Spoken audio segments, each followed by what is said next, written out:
आज के एपिसोड की शुरुआत होती है ऋषि और झनक से। ऋषि झनक को समझाते हुए कहता है, झनक प्लीज खुद को कमजोर मत बनाओ, मैं तुम्हारे साथ हूँ और हमेशा रहूंगा। किस्मत ने अब तक जो भी तुमसे छीना है, मैं वादा करता हूँ तुम्हें सब दिलाऊंगा।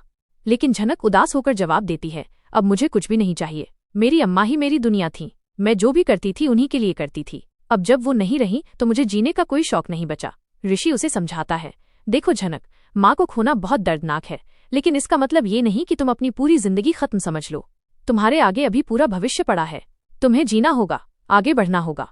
फिर झनक एक और बात कहती है, शायरी बाबू, जब आप शहर जाएं तो अदिति दीदी से शादी करके ही लौटिएगा। मैंने उनसे गुस्से में गलत बातें कह दी, वो बहुत आहत हुई, प्लीज मेरी तरफ से उनसे माफी मांग लीजिएगा। ये सुनकर ऋषि नाराज होकर बोलता है, क्या तुम पागल हो, किस बात की माफी? वो सिचुएशन ऐसी थी, इसमें तुम्हारी कोई गलती नहीं थी। हाँ, मैं अदिति से बात करूंगा, लेकिन तुम बार बार सॉरी मत बोलो। झनक भावुक होकर कहती है, आपने हमेशा मेरा साथ दिया, इसके लिए थैंक यू।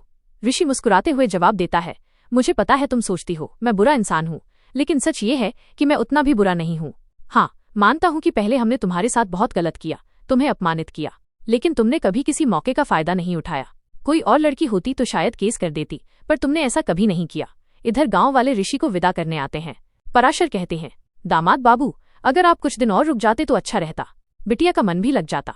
ऋषि जवाब देता है, मैंने झनक को समझा दिया है, उसे अब एग्जाम पर ध्यान देना है, एग्जाम के बाद मैं उसे कोलकाता लेकर जाऊंगा।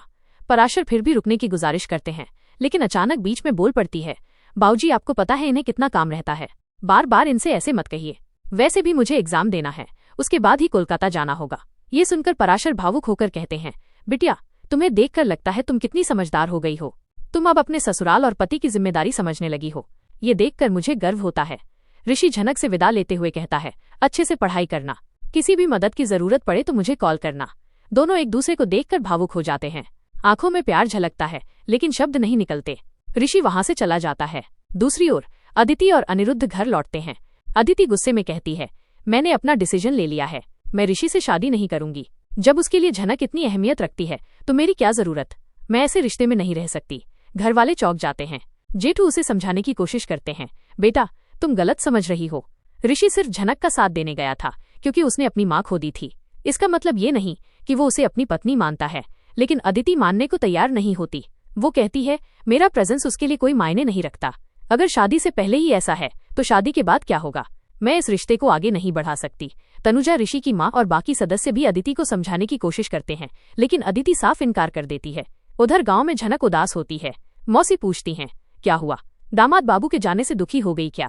झनक मना कर देती है, लेकिन कंका ताना मारती है, अब वो लौटकर आएंगे भी कि नहीं कौन जाने।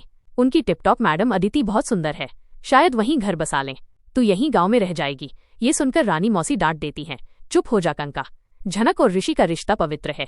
ऋषि सिर्फ एग्जाम की वजह से उसे यहाँ छोड़कर गए हैं। झनक रोते हुए मन ही मन सोचती है, नहीं, मैं गाँव नहीं छोड़ूंगी। शाहरी बाबू मेरे कौन है, मैं क्यों उनके साथ जाऊं, मेरा जीवन यहीं है और मैं यहीं रहूंगी। दूसरी तरफ अदिति फिर कहती है, मैं अब और कॉम्प्रोमाइज नहीं कर सकती। अगर ऋषि झनक के साथ रहना चाहता है तो रहे, पर मैं अपनी लाइफ बर्बाद नहीं करूंगी। जेठू सख्त लहजे में जवाब देते हैं, अगर तुम्हें ऋषि पर भरोसा ही नहीं तो शादी मत करो।